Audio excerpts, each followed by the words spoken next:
In Where Happiness Lives, we meet Little Gray Mouse, who discovers that it's not about the size of your house or what you have that makes a house a home. It's all about the love that's there. It's a great way to teach kids about gratitude with fun flaps to lift and beautiful illustrations. Nibbles is one of our most beloved UBAM characters. In Nibbles the Book Monster, Nibbles eats his way through multiple fairy tales, shaking things up in a hilarious way as he goes. This book is full of adventure and a little bit of mischief. In our newest book in the series, Nibbles the Monster Hunt, Nibbles chomps his way through fact books. As you're learning, there are flaps to lift and books within books. Also check out Nibbles the Dinosaur Guide and Nibbles Numbers for the little ones. In Dragon Post, Alex discovers a dragon in his basement, which begs the question, what do you do when you find a dragon? He writes 5 different letters to members of his community for advice and receives letters back. But keep an eye out because you might just get some Dragon Post. Beast Feast is the story of an unlikely friendship between a beast and a little boy who the beast names Dinner. Beast prepares a dinner party for his beast friends, but in the process grows to care about Dinner and has to figure out how to save his new friend while still throwing the party of the season. Take a ride with Dan the Taxi Man all over town as he picks up all of the musicians just in time for the big show. You get to make all kinds of fun instrument noises along the way to help the story come to life. Pandemonia is a hidden gem. In this fun book with subtle humor, the author takes us on a raucous adventure through the zoo. This book has wonderfully creative vocabulary and one cautionary refrain. Don't wake the panda whatever you do. Oops! The book without a story tells the secret tale of how books come to life at night when everyone in the library has left. The books share stories with each other about what each book is about, and the kids fall in love with them. The Biggest Story introduces us to a little boy named Errol, whose mother is an excellent storyteller. Unfortunately, one day, Errol's mom was busy and couldn't tell him a story right then. Any of you mamas feel her on that?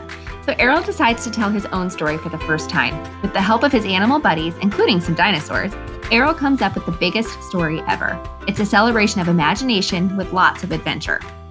At the end of the book, there's a storytelling guide for your storytellers. Meet Owl from This Is Owl, which is a super interactive storybook.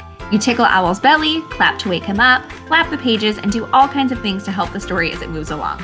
This Is Frog and This Is Crab are 2 other adorable and silly additions to this series. If you're after belly laughs, I Say Ooh, You Say Ah is a sure bet. This interactive book full of simple instructions is full of ants, underpants, and an adorable donkey named Ooh. Don't be surprised if you find yourself laughing too. The Prince and the Witch and the Thief and the Bears is a book about, well, a prince, a witch, a thief, and some bears. And it also features Jamie and his dad, who love to make up stories together. This story has so many fun twists and turns and is a celebration of a child's creativity. If your kids love to be a part of the story, they will love the Gobble Gobble Moo Tractor Book. This is a hilarious story full of farm sounds and mischief. The animals on Farmer McDougal's farm decide to take the tractor for a joyride. I'm a Dirty Dinosaur is a rhythmic rhyming story about a dinosaur who loves to make a mess. After each page, there's a rhyming section, perfect for having a mini dance party while you read. I'm a Hungry Dinosaur is another book in this series with our dinosaur friend baking a delicious chocolate cake, then eating the whole thing. Animally is a beautiful story that is perfect for bedtime. This story tells your child all the ways in which you love them using rhyming text and beautiful animal illustrations. Check out the others that we have in this series as well for even more loving bedtime stories. Boy is a heartwarming story about a little boy living during Viking times who happens to be deaf. He uses his dancing hands to bring his community together and teach them about listening to each other. While the villagers don't understand him at first, this is a story about how each of us has unique gifts to share with the world. I'm Not Very Afraid of the Dark is a perfect story for any kiddos who have nighttime fears. The boy in the story names his fears, works through them, and realizes that if it wasn't for the dark, you'd never experience other fun things like the stars.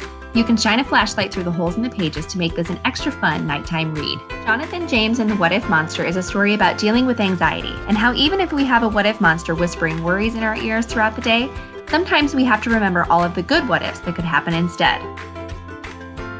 Cordelia is a brave girl who can fly until one day others doubted her and caused her to doubt herself. Through this story, she learns that she must believe in herself even if no one else does, so that she can reach her dreams. In A Tale of Two Beasts, the same story is told from 2 different perspectives. First, the tale of a little girl who finds a raccoon in the forest and decides to rescue him. She takes him home and takes care of him until he suddenly escapes, and she can't understand why.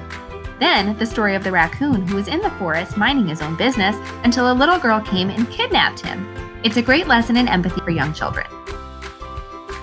Can I Join Your Club is a beautiful tale of inclusion. Duck is looking for a club to join, but because he quacks instead of roaring, hissing, or trumpeting, he is denied entry. He decides to make his own club where everyone is allowed in. Mind Your Manners is a wonderful story that teaches kids about how having good manners helps a community thrive. Because it's told from an animal's perspective, it's a great way to teach kids about manners without having a negative feel. Also check out Best Behavior for teaching about good daily habits and routines.